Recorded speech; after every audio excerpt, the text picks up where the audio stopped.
అందరికీ నమస్కారం. ఇవాళ మనతో పాటు ఐకాన్ ఆస్ట్రాలజర్ గట్టపల్లి సురేష్ బాబు గారు ఉన్నారు. గురువుగారితో మాట్లాడదాం. గురుగారు నమస్కారం. జై శ్రీమన్నారాయణ. గురుగారు, డిసెంబర్ మాసంలో తులారాశి వారికి ఎలాంటి ఫలితాలు ఉండబోతున్నాయి? గ్రహస్థితి ఎలా ఉంది? ఎలాంటి రెమెడీస్ చేసుకుంటే బాగుంటుందంటారు? ఈ తులారాశి వాళ్ళకి ఈ సంవత్సరం మొత్తం కూడా ఎలా ఉంటుందో స్టెబుల్గా, అంటే ఒడిదుడుకుల మధ్యలో కొంతకాలం నడిచినాయి.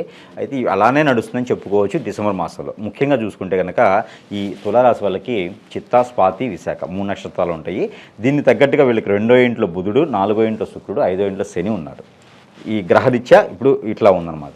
దీనికి పరిహార పరీక్ష మామూలుగా ఎట్లా ఉంటాయంటే, దీనికి పర్టికులర్గా ఈ గ్రహరీత్యా ఉన్నటువంటి 5వ ఇంట్లో శని ఉండడం, 2వ ఇంట్లో బుధుడు ఉండడం, దీని ద్వారా ఏంటంటే మనం నోటి ద్వారా ఏదైనా మాట్లాడితే అది మంచి మాట్లాడినా చెడుగానే పరిగణిస్తారు. అంటే తులారాశి వాళ్ళు మంచి చేద్దామని చూసినా, మంచి మాట్లాడదామని చూసినా కూడా అది చెడుగానే ఉంటుంది. అందుకని తులారాశి వాళ్ళు డిసెంబర్ నెల మొత్తం కూడా ఏదైనా ఆధ్యాత్మికంగా ఉండడం, అసలు మాట్లాడకుండా మౌనవ్రతం పాటించడం, అంటే మాట్లాడవచ్చు వాళ్ళగా మౌనవ్రతం పాటించుకోవటం, అంటే మాట మంచి చేసినా కూడా చెడు అనిపించుకుంటున్నాం కదా. ఇప్పుడు ఎక్కడైనా గొడవలు అయితే ఇంట్లో ఏదైనా తగాద అవుతుంది. ఈ తులారాశి వాళ్ళు వెళ్ళేసి ఏదైనా తగాద తీరుద్దాం అనుకుంటే కూడా అవి గొడవలే ఇంకా పెరుగుతాయి అనమాట. ఈవిడ వచ్చేసారు, ఆయన వచ్చేసారులే మాట్లాడేశారు అని చెప్పేసి అంటారు. అలా లేకుండా సైలెంట్గా ఉంటే ప్రతిదానికి పరిష్కారం దొరుకుతుంది. ఎందుకంటే తులారాశి వాళ్ళు కొంచెం ఓర్పుతో ఉండాలి. ఈ డిసెంబర్ మాసం మొత్తం కూడా తులారాశి వాళ్ళు ఓర్పుగా ఉంటే అంతకన్నా అదృష్టం, అంతకన్నా దైవారాధన ఏమీ లేదు. వాళ్ళకి సైలెంట్గా ఉంటే అన్ని పనులు అవుతాయి. వీళ్ళు తీర్చాల్సిన తగాదాలు అయిపోతాయి, వీళ్ళు తీర్చాల్సిన అప్పులు ఆటోమేటిక్గా తీరిపోతాయి, అన్ని సమస్యలకి పరిష్కారం దొరుకుతుంది. అయితే ముఖ్యంగా జాబ్ చేసేవాళ్ళు ఎవరైనా ఉంటే తులారాశిలో జాబు చేస్తున్నారు ఆల్రెడీ అంటే కనుక జాబ్ ఎక్స్టెన్షన్ కానీ, గ్రోతింగ్ కానీ, ప్రమోషన్స్ కానీ, లేకపోతే ఎక్కడైనా ట్రాన్స్ఫర్స్ కానీ ఉండే అవకాశాలు ఎక్కువగా ఉన్నాయి. అంటే ఎప్పటి నుంచో ప్రయత్నం చేస్తుంటే కూడా జాబ్ గురించి ప్రయత్నం చేసే వాళ్ళు ఎవరైనా తులారాశి వాళ్ళు ఉంటే కనుక ఆ జాబ్ సెంట్రల్ గవర్నమెంట్ అయినా ప్రైవేట్ జాబ్స్, సాఫ్ట్వేర్స్ ఇలాంటి ఏది ఉన్నా సరే ఆ జాబ్స్ అయితే మాత్రం చేంజ్ అయ్యేదానికి ఆస్కారం ఎక్కువగా ఉంది. కాబట్టి ఎవరైనా జాబ్ చేంజ్ చేసుకోవాలనుకుంటే ప్రయత్నం చేయొచ్చు. అంటే ఉన్న జాబ్లో మాత్రమే, కొత్త జాబు కాదు. కొత్త జాబులు అయితే ఇప్పుడు లేవు. అక్కడ వాళ్ళకి తులారాశులు కొత్త జాబ్ వచ్చేటం అదృష్టం లేదు. కాబట్టి ఉన్న జాబులు ఎక్స్చేంజ్ చేసుకోవడానికి కానీ, దానికి సంబంధించిన ప్రమోషన్స్ కానీ అవకాశం ఉంది. కాబట్టి ప్రయత్నం చేసుకోవచ్చు. అలానే వీళ్ళకి ఆరోగ్యరీత్యా కూడా కొంతమేర బాగుందని చెప్పుకోవచ్చు. వీళ్ళకి ఎక్కువ దైవారాధన చేసుకుంటేనే చాలు. ఎందులైనా సరే ఈ తులారాశి వాళ్ళు మొత్తం కూడా ఈ యొక్క 5వ ఇంట్లో శని ఉన్నాడు కాబట్టి ఆ శని భగవానుడు తొలగేదానికి ఎక్కువ ఆస్కారం ఉంది. కాబట్టి పిల్లల కోసం ప్రయత్నం చేసేవాళ్ళు, పెళ్ళిళ్ళు అయ్యి చాలా సంవత్సరాలు అయిపోయి పిల్లలు పుట్టలేనటువంటి వాళ్ళు చాలామంది ఉంటారు. ఈ తులారాశి భార్య ఉండొచ్చు, భర్త ఉండొచ్చు. వీళ్ళు ఏదన్నా ఈ డిసెంబర్ మాసంలో 15వ తారీఖు తర్వాత కనుక ప్రయత్నం చేసినట్లయితే అది హాస్పిటల్లో అయినా, ఐవీ అయినా, లేకపోతే మెడిసిన్ ద్వారా అయినా, లేకపోతే వీళ్ళు ఓన్గా ఏదైనా ప్రయత్నం చేసుకుంటే కూడా ఆ ప్రయత్నం మేర అవకాశాలు అయితే ఎక్కువ కనిపిస్తున్నాయి. కాబట్టి డిసెంబర్ 15వ తారీఖు తర్వాత వీళ్ళు పిల్లలు పుట్టేదానికి ప్రయత్నం చేసుకోవచ్చు. ఖచ్చితంగా వీళ్ళు చేసుకుంటే ఆ ఒక అదృష్టం అనేది ఉంటుంది. రెండోది, వీళ్ళకి ఆరోగ్య సమస్యలు మనం ఆల్రెడీ చెప్పుకున్నాం. ఆరోగ్య సమస్యలు కూడా కొంతపాటిగా తొలగేదానికి ఆస్కారం ఎక్కువ కనిపిస్తూ ఉంది. ప్రకృతి వైద్యం చేయించుకుంటే మరీ మంచిది. వీళ్ళు ఎక్కడైనా విదేశాలకి, లేకపోతే విహారయాత్రకి, దైవారాధనకి విహారయాత్రకి చేయాలనుకున్న వాళ్ళు కూడా ఈ తులారాశి వాళ్ళు ఈ మాసంలో అనుకూలంగా ఉంది కాబట్టి ప్రయత్నం చేయొచ్చు.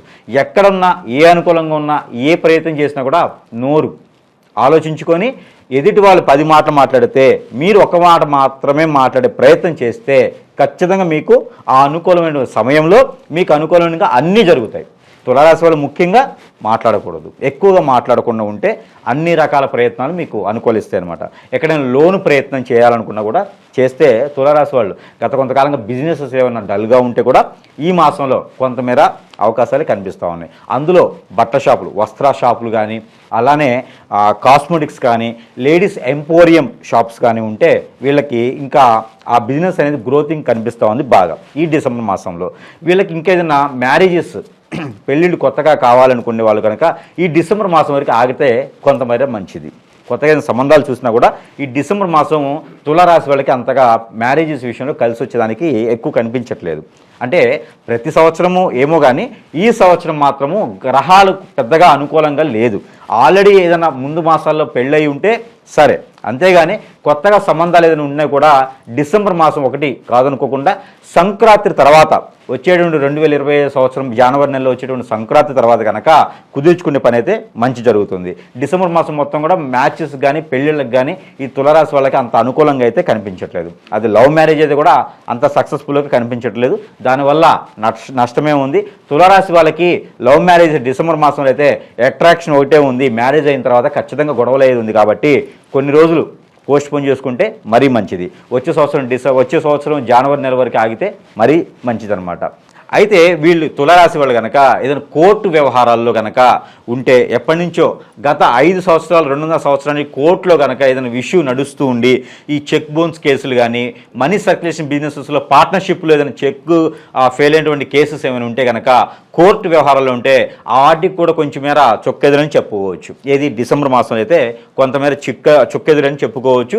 అవి కూడా వచ్చే సంవత్సరం జనవరి నెల తర్వాత కొంతమేర మెరుగుపడేటువంటి అవకాశం ఉంది. కాబట్టి డిసెంబర్ మాసంలో కోర్టుకు సంబంధించిన ఖర్చులు కానీ ఎవరైనా ఫీజులు డిమాండ్ చేసి అడిగితే మిమ్మల్ని భయపెట్టే వాళ్ళు ఉంటే కూడా కొంతమేర ఆగమని సమయం తీసుకోండి. ఎందుకంటే డిసెంబర్ మాసంలో ఎలాంటి ఖర్చులు పెట్టినా ఎలాంటి కోర్టుకు సంబంధించిన వ్యవహారాల్లో ఈ యొక్క తులారాశి వాళ్ళు వేలు పెట్టినా కొత్తగా కేసులు ఏమన్నా సరే తులారాశి వాళ్ళు స్టేషన్లో కానివ్వండి కోర్టులో కానివ్వండి ఎక్కడికైనా నోటీసులు పంపించినా కూడా అవి అంత పెద్దగా అనుకూలంగా లేవు. తులారాశి వాళ్ళకి అంత పెద్దగా అనుకూలంగా లేదు, నష్టపోతారు. కాబట్టి తులారాశి వాళ్ళు ఇలాంటి కోర్టులో కేసెస్ పెట్టాలన్నా కేసు నడిపించాలన్నా కూడా కొంతమేర ఆగితే మరీ మంచిది. ఎక్కడైనా వీళ్ళకి ఫ్రాడింగ్ కేసెస్ ఎక్కువగా ఉంటాయి. తులారాశి వాళ్ళకి ఏంటంటే ఫైనాన్స్ సంబంధించిన దాంట్లో ఫ్రాడింగ్ కేసెస్ ఎక్కువ ఉంటాయి. ఎవరికో ఎప్పుడు ఎక్కడికో వెళ్తున్నా అంటే హెల్ప్ చేస్తారు, వాళ్ళేమో దాటేసుకుంటారు, డబ్బులు ఎవరు. దానికి వీళ్ళు ఏం చేస్తారంటే కేసెస్ పెట్టేసి వీళ్ళకి ఏంటంటే ఎక్కువ లాకి సంబంధించి కూడా ఎక్కువ అవగాహన ఉంటుంది. ఎక్కువ ఏంటంటే వీళ్ళు రిస్క్ తీసుకోరు, దేనికి సంబంధించిన వాళ్ళే హ్యాండిల్ చేస్తారు కదా అన్నట్టుగా వీళ్ళు ముందుకు చూపుకి వెళ్ళిపోతారన్నమాట. ఇప్పుడు మీరు డాక్టర్ ఉన్నారనుకోండి, ఏదైనా ఇష్యూ ఉందంటే డాక్టర్ దగ్గరికి వెళ్ళమని చెప్తారు. ఏదైనా లాయర్ ఉందనుకో లాయర్కి సంబంధించిన విషయం ఉంటే అక్కడికి వెళ్ళమని చెప్తారు. అంటే వీళ్ళు పెద్దగా రిస్క్ తీసుకోరు. వీళ్ళ ఆలోచన విధానం ఏంటంటే సింపుల్గా చూస్తారు తప్పితే రిస్క్ చేయరు. అందుకని కోర్టుకు సంబంధించిన వ్యవహారాలు ఏమైనా ఉంటే కూడా అక్కడ కోర్టులో ఎటువంటి ఖర్చులు కనుక లేకుండా చేసుకునే పని అయితే మరింత మంచి కాలం ముందుంది. కాబట్టి ఈ ఒక నెల మాత్రం డిసెంబర్ మాసం మొత్తం కూడా సైలెంట్గా ఉంటే చాలా మంచి ఆ దైవానుగ్రహం ఉంటుంది. కాబట్టి ప్రశాంతంగా దైవానికి సంబంధించినటువంటి ఆ ప్రక్రియ ప్రకారం చేసుకుంటే మరీ మంచిది. ఏదైనా హోమాలు కానీ జపాలు కానీ ఇలాంటి ఏదన్నా చేసుకుంటే మరీ మంచిది. ఏదైనా పర్యాటన చేస్తే కూడా ఇంకా మంచిది. వీళ్ళు గారు మరి తులారాశి వారు ఈ డిసెంబర్ మాసంలో ఎటువంటి పరిహారాలు చేసుకుంటే బాగుంటుందంటారు? ఖచ్చితంగా వీళ్ళకి ఏంటంటే పరిహారం చాలా ముఖ్యం. ఈ డిసెంబర్ మాసంలో చేసుకుంటే ఇంకా ఫలించేదానికి అదృష్టం ఉంటుంది. కాబట్టి ఎలానో ధనురాశిలోకి రవి భగవానుడు వస్తున్నాడు కాబట్టి వీళ్ళకి రవికి ఆజ్ఞ నీళ్లు ప్రతిరోజు కూడా రవి భగవానుడు ఎవరైతే ఉన్నాడో భానుడికి వీళ్ళు కనుక ప్రతి నిత్యము ఉదయమే లేవగానే స్నానం ఆచరించేసి పవిత్ర స్నానాలు ఆచరించేసి చన్నీటి స్నానం ఇంకా మరీ మంచిది. వాళ్ళ హెల్త్ సహకరిస్తే మాత్రమే ఈ స్నానం ఆచరిస్తే వీళ్ళు ఆచరించేటువంటి స్నానం తర్వాత రవి భగవానుడికి గనక వీళ్ళు నీటిని ఆజ్ఞ రూపంలో ఇచ్చినట్టయితే కనుక వీళ్ళకి ఆరోగ్యపరంగా ఆర్థిక పరంగా కూడా నష్టాలు ఏమైనా ఉంటే కూడా అవి వీళ్ళ దగ్గరికి చవి చూడకుండా వీళ్ళ కొంతమాటు వెసులుబాటు కనిపించేదానికి ఆస్కారం ఉంటుంది. అలానే గం గణపతైన నమః ఈ మంత్రాన్ని లేదా నమో ఈశ్వరాయ నిశ్చయ అనే ఒక మంత్రాన్ని వీళ్ళు ప్రతినిత్యం కూడా 108 టైమ్స్ చదివినట్టయితే కనుక పారాయణ రూపంలో చదివినట్టయితే వీళ్ళకు ఉన్నటువంటి ఆ శని భగవానుడి యొక్క అశుభ దృష్టి తొలగిపోయేసి శుభదృష్టి ఉంటుంది. ఆర్థిక పరమైనటువంటి నష్టాలు కూడా వీళ్ళు చవిచూచేదానికి ఉండదు. కొంతమేర వెసులుబాటు కనిపించేదానికి ఆస్కారం ఉంటుంది. వీళ్ళు ఇంకా కూడా ఆవుకి గనక వీళ్ళు ఆకుకూరలు కానివ్వండి దోసకాయలు వీళ్ళు ఎంత వెయిట్ అయితే ఉంటారో ఇప్పుడు ఎగ్జాంపుల్గా ఒక 50 కిలోలు ఉన్నారనుకోండి, తులారాశి ఒక స్త్రీ కానీ పురుషులు కానీ 50 కిలోలు ఉంటే ఒక 5 కిలోలు అంటే 10%, 60 కిలోలు ఉంటే 6 కిలోలు, అలాగ వీళ్ళు 30 కిలోలు ఉంటే 3 కిలోలు ఈ చొప్పున దోసకాయలను దొరుకుతాయి.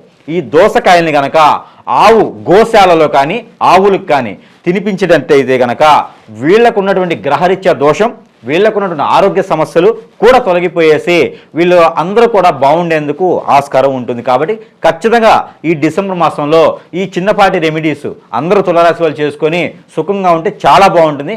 అందులో మనం ప్రతి మాసం ఇస్తున్నట్టుగానే ఈ తులారాశి వాళ్ళకు కూడా నెంబర్ ఇవ్వడం జరుగుతుంది. ఇవి గ్రహరీత్యా దోషాలు ఉన్నా కూడా తొలగిపోయేందుకు ఆ గ్రహాలకు సంబంధించినటువంటి నెంబర్ అనేది కూడా వీళ్ళకు కూడా ఇవ్వడం జరుగుతుంది. కాబట్టి ఆ నెంబర్ తులారాశి వాళ్ళకు వచ్చేసి 892536 892536 అనే ఈ నెంబర్ని కనుక ప్రతినిత్యము ఒక 122 సార్లు కనుక జపం కానీ పారాయణం కానీ చేతులు ఏదన్నా తినేటువంటి ఐటెం పెట్టుకొని ఆ నెంబర్ని మనం జపం చేసుకొని అది మనం తినేసేలాగుంటే వీళ్ళకున్నటువంటి ఎలా అయితే మన పరిహారాలు చెప్పామో ఆ పరిహారాలు ఏమి చేసినా చేయకున్నా కూడా కుదిరినప్పుడు అవి చేసుకుంటూ నెల మొత్తం ఒకసారి చేసుకున్నా ఇది ప్రతిరోజు చేసుకుంటే కూడా వాళ్ళకి అదృష్టం అనేది వస్తుంది. కాబట్టి ప్రతి ఒక్క తులారాశి వాళ్ళకి అందరూ బాగుండాలని నేను కోరుకుంటూ అందరికీ కూడా హ్యాపీ న్యూ ఇయర్ అడ్వాన్స్గా 2020 సంవత్సరంలో తులారాశి వాళ్ళు అందరూ కూడా బాగుండాలని నేను కోరుకుంటూ ఉన్నాను. జై శ్రీమన్నారాయణ.